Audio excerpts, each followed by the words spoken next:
ഗ്രീവാവസ്ഥ നാഡീശോധനം ചെയ്തിട്ട്. ഡോക്ടറെ, സ്വാസ്ഥ്യയിലെ വീഡിയോയിൽ കാണുന്ന പോലത്തെ പഞ്ചകർമ്മ തെറാപ്പി ഉണ്ടോ? എനിക്കൊന്ന് ചെയ്യാനായിരുന്നു. സ്വാസ്ഥ്യയിൽ ഈ പറഞ്ഞ തെറാപ്പികളൊക്കെ ഉണ്ട്, പക്ഷെ തനിക്കിപ്പോൾ പഞ്ചകർമ്മ തെറാപ്പി ചെയ്യണമെന്ന് തോന്നാൻ എന്താ കാരണം? അത് പിന്നെ വീഡിയോ കണ്ടപ്പോൾ റിലാക്സേഷൻ ഒക്കെ നല്ലതെന്ന് തോന്നി. അതിന് നമ്മൾ റിലാക്സേഷൻ അല്ല പഞ്ചകർമ്മ തെറാപ്പി ചെയ്യുന്നത്. പിന്നെ നമ്മുടെ ബോഡി ഡീടോക്സിഫൈ ചെയ്യാനും വാതപിത്ത കഫങ്ങൾക്ക് ഇംബാലൻസ് വന്നിട്ടുണ്ടെങ്കിൽ അത് കറക്റ്റ് ചെയ്യാനും നമ്മുടെ ഒരു ഓവറോൾ വെൽനെസ് ഇമ്പ്രൂവ് ചെയ്യാനും പിന്നെ ചില കണ്ടീഷൻസിൽ ട്രീറ്റ്മെൻ്റ് ആയിട്ടും ആണ് പഞ്ചകർമ്മ ട്രീറ്റ്മെൻറ്റ് ആയുർവേദത്തിൽ ചെയ്യുന്നത്. 3 സ്റ്റേജസ് ആയിട്ടാണ് ഈ ഓൾ പ്രൊസീജിയർ ചെയ്യുന്നത്.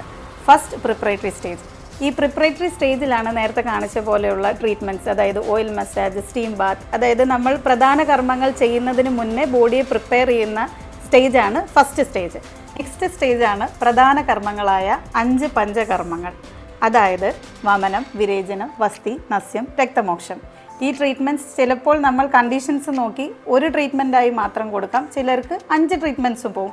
ചിലപ്പോൾ 5ഉം ചെയ്യണമെന്ന് നമ്മൾ ചാർട്ട് ചെയ്തിട്ട് കണ്ടീഷൻ അനുസരിച്ച് ഇടയ്ക്ക് സ്റ്റോപ്പ് ചെയ്യേണ്ടതായിട്ടും വരാറുണ്ട്. ഈ പറഞ്ഞതായ മെയിൻ ട്രീറ്റ്മെൻറ്റ്സ് എല്ലാം കംപ്ലീറ്റ് ആയതിനു ശേഷം തിരിച്ച് നോർമൽ ലൈഫ് സ്റ്റൈലിലേക്ക് പോകുന്നതിന് മുന്നേ ചെറിയ ലൈഫ് സ്റ്റൈൽ ചേഞ്ചസും ഡയറ്റ്സും ഒക്കെ ഫോളോ ചെയ്യേണ്ടതായിട്ടുണ്ട്. അതാണ് തേർഡ് സ്റ്റേജ്. പറഞ്ഞ 3 സ്റ്റേജസും കംപ്ലീറ്റ് ആയാൽ മാത്രമേ നമ്മളൊരു പഞ്ചകർമ്മ ട്രീറ്റ്മെൻറ്റ് കഴിഞ്ഞു എന്ന് പറയുള്ളൂ. അല്ലാതെ പെട്ടെന്ന് ഒരു ദിവസം ഓടിച്ചെന്ന് ചെയ്യുന്ന ഒരു മസാജിനെയോ സ്റ്റീം ബാത്തിനെയോ അല്ല പഞ്ചകർമ്മ ട്രീറ്റ്മെൻറ്റ് എന്ന് പറയുന്നത്.